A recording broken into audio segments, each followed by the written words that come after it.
Hello my Wolfpack and welcome to the TBL Summer Week 6 Team Builder, where this week we are Vsing Vulpix and the Welsh Dragonairs. Now, this team, we have got Galarian Rapidash. You know, this is someone that I've really wanted to use in draft for a while. I know it definitely is capable of doing some different things. You've got Chandelure, which actually is a really fun Pokemon to use. Scrafty, which, you know, especially considering Pangro was a massive problem for my team, Scrafty, you know, is a problem, but I think I have now made some corrections to the team that have allowed me to be able to deal with that weakness. Obviously, I have got 3 Pokemon that are weak to the stabs here, but I've also got 3 Pokemon that are not weak to the stabs.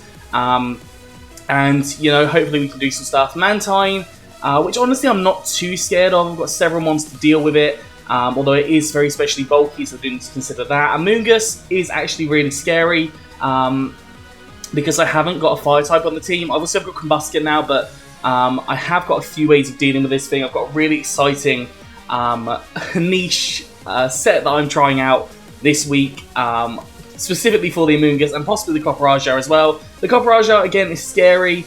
Now, I don't think this team has any capabilities to set up Trick Room. Possibly Rapidash, actually. But obviously, Trick Room would be really, really good with this team at the minute.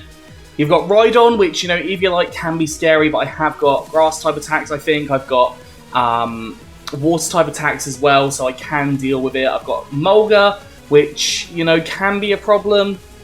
But realistically, it shouldn't be too bad. Miltank, which, you know, is based on 100 speed, is really fast, and has things like Stealth Rocks, it can Body Slam, Spam, like stuff like that, can be a real problem. It's also really bulky. A Selgor is a problem because it's really fast, and, you know, it hits hard, but the thing is it's very frail, so it does take a lot of damage if I can get one Pokemon to damage it. And then Vsing Vulpix, which I really doubt is going to come. Honestly, the only reason it would come is for an Aurora Veil, because anticipating me to have a really breaking team. But at the same time, setting that up is difficult with Vulpix's low speed. So, yeah. The team, I'm not super scared of. Obviously, the Copperaja, I do need to get some chip on before I can get some sweets done. Amoonguss is, you know, as I said, a little bit of a problem, so I don't have any fire-type attacks, but I do have ground-type attacks. I do have things to deal with it. I think I have Zen Headbutt somewhere. I have Psychic-type attacks. And hopefully I'll figure out. But yeah, my team. First of all, we've got a Xurkitree. Xurkitree is exciting. I'm really excited to use it. We've got a Shucker Berry on here because the Alolan Rapidash can have a ground type attack, and that can be a problem for me. Obviously, boosts our ability because that's the best ability, the only ability it gets. Thunderbolt, strong stab, powerful. It kind of OHKOs a lot of the team. Honestly, I just need to be careful of like a Motor Drive and Mulga coming in because +1 speed. It could start causing problems. I do know Dazzling Gleam just 2-hit KO. If I can get a Carmine set up freely, then I am going to be in a really good position. So, Dazzling Gleam, it hits across the... It's just more for coverage, particularly for the Emolga there. Thunderbolt hits the majority of everything for some good damage, and the Energy Ball is for the Rhydon. Copperaja, I don't think I can take it out in one hit, so I do need some chip damage for the Thunderbolt to be able to take it out, and obviously Amoonguss is a problem when it comes to this set. You know, Thunderbolt is a thing, but at the same time, Amoonguss isn't super scary on the offensive front, so unless it Toxics me, I'm not going to be in that bad of a position against it. But speaking, not speaking of anything, we've got Hitmonlee next. Now Hitmonlee is hopefully going to put in some work this week. I've got Frown Burden, Normal Gem, Fake Out here. I'm not really expecting any hazards. Possibly Miltank with Stealth Rocks, but, you know, from what I've seen from Vulpix, she does typically just go as an all-out attacker. So I don't necessarily see any hazards coming in that I can, like, White Herb or I can do other stuff with. But I've gone for Normal Gem Fake Out because I think that's the most reliable way this week to get this off. Obviously that activates my Unburden, gives me +2 in my speed, or doubles my speed. Doesn't give me +2, it just doubles it. Then we've got Close Combat, which hits a lot of the team. Copperaja, obviously, Rhydon gets hit, Miltank gets hit, Alolan Vulpix gets hit, because I'm pretty sure it doesn't have the Fairy type at that point. Chandelure gets hit by the Stone Edge, Mantine gets hit by Stone Edge, and Emolga also gets hit by Stone Edge. Poison Jab for the Galarian Rapidash there, and realistically for Amoonguss, I probably do have to go for Stone. I probably have to go for Stone Edge on it. Possibly Poison Jab, but realistically Stone Edge is going to be my best option against the Amoonguss because it's going to be the most power output. Now, obviously, I do need chip on the Amoonguss here before it to work really well, and also Rapidash, I could do some chip on it to be able to guarantee the one-hit KO. I think it's about depending on the investments in it, it's fairly likely to kill, but I just want to be very sure before I can bring in Hitmonlee to get that late game sweep. At least that's what my plan is here. I plan for the speed because I am bringing webs, so my speed is planned for to outspeed Aselgor, basically. Outspeeding Aselgor. In fact, I don't even think I planned to outspeed Aselgor with my Unburden. Maybe I did. I don't think I plan to outspeed Aselgor. I think I mainly plan to outspeed the Galarian Rapidash or the Miltank, possibly even the Emolga. Yeah, I plan to outspeed one of them. And, you know, hopefully we'll outspeed a few of them with our sticky webs up. And that's kind of my main thought there. Obviously going to hit pretty hard with Hitmonlee. Just need to get that chip damage off first before I can get a sweep in. Also, I'd have to rely on Stone Edge hitting, which, you know, doesn't always happen, but we're going to try it.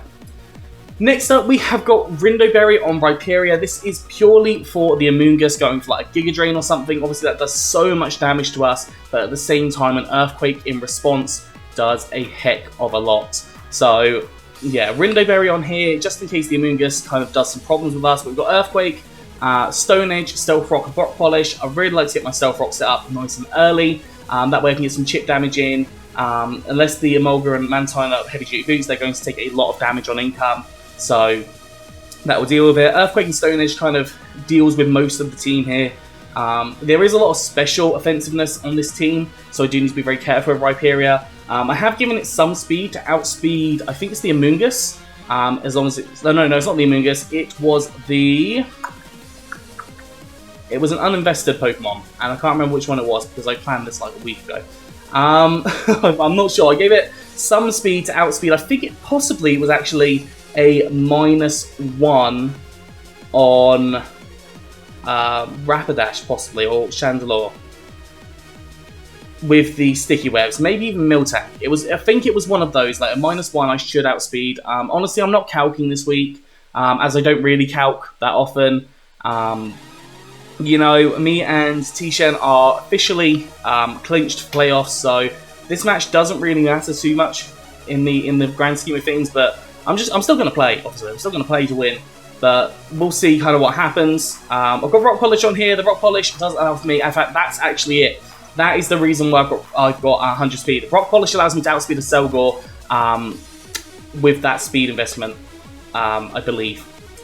No, it's not. It's outspeeding Miltank. I remember that exact one because I was going to do it for a Selgor, but I needed like 240 speed or something to outspeed it. So I decided to outspeed the Miltank when I've got my Rock Polish up, and that should really work quite nicely for me. But that being said, my main focus here is to get the Stealth Rocks up with Rhyperior. I don't expect a Rhyperior sweep. Obviously, I am still somewhat slow, so getting a sweep off if it is a Trick Room team is going to work quite nicely in my favour. Obviously, sticky webs are going to be a problem, but we will figure that out later on in the match.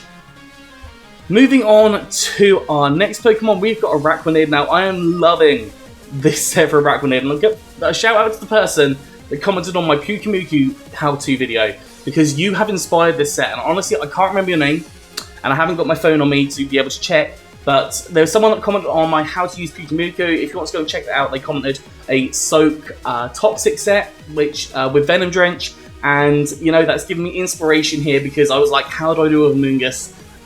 And I thought, you know, this is going to be a strat that I am going to try. So I'm going to try and Soak the Amoonguss. 1, it gets rid of its stabs, and 2, it takes away its poison typing, and then I can Toxic it.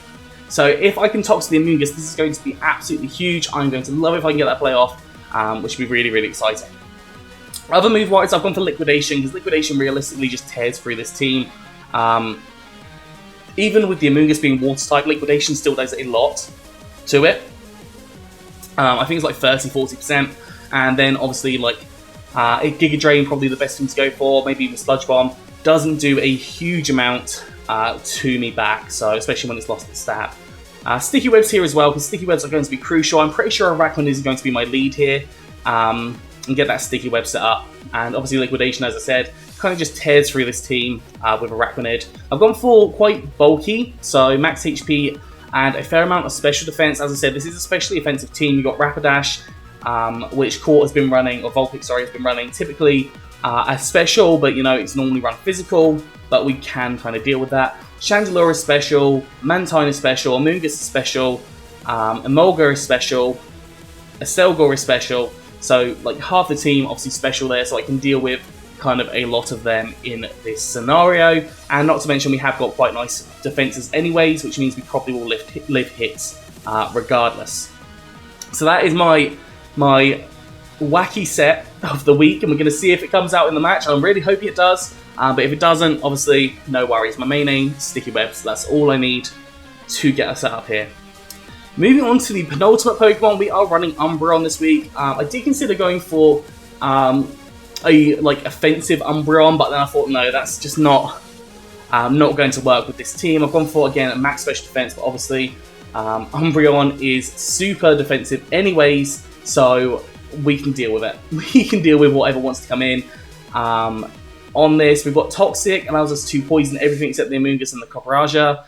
Foul Play, which honestly hits really hard on most of the team. Rapidash even gets hit relatively hard by it. Chandelure gets hit hard. Scrafty, kind of hard. Mantine, not too much, but obviously the Toxic is the play there. Amoonguss actually can get hit relatively okay with Foul Play, depending on obviously like IVs, if they've got any IVs in there. Wish, you know, I'm healing, I'm Wish passing hopefully to different Pokemon, which would be really, really helpful. And then Protect, obviously, if I want to heal myself up. Obviously, I don't really want to be Toxic myself. I do need to be careful with like the Mantine having Toxic, because I haven't got any Pokemon that can deal with being Toxic, and I haven't got a way of removing Toxic this week. So one thing I do have to keep an eye out for, but hopefully we should be okay. Moving on to the final Pokemon, again, looking for a Pokemon to potentially get some sweepsies, and we have got Tauros here. Now, Tauros has been a big player in this league so far. I'm pretty sure it wasn't worth that many points in the draft, and honestly, it has paid many, many dividends. This set, the coverage that I have on all four of these moves, I think I hit everything with something super effective, or I just flat out take it out. So I'm pretty sure Body Slam just takes out the Rapidash. Rock Slide for the Chandelure. Scrafty's hit by close combat and we outspeed it unless it's Dragon Dance.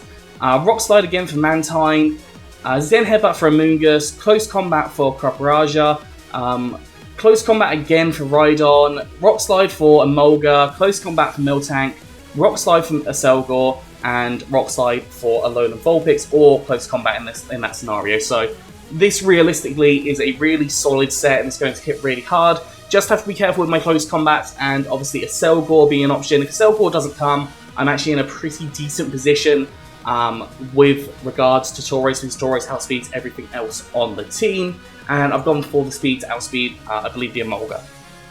But yeah, this is hopefully going to be a nice match. What am I predicting to come is Rapidash. I definitely see Rapidash coming. Chandelure realistically comes. Scrafty comes because it deals with my team quite well. Amoonguss comes. Copperajah probably comes.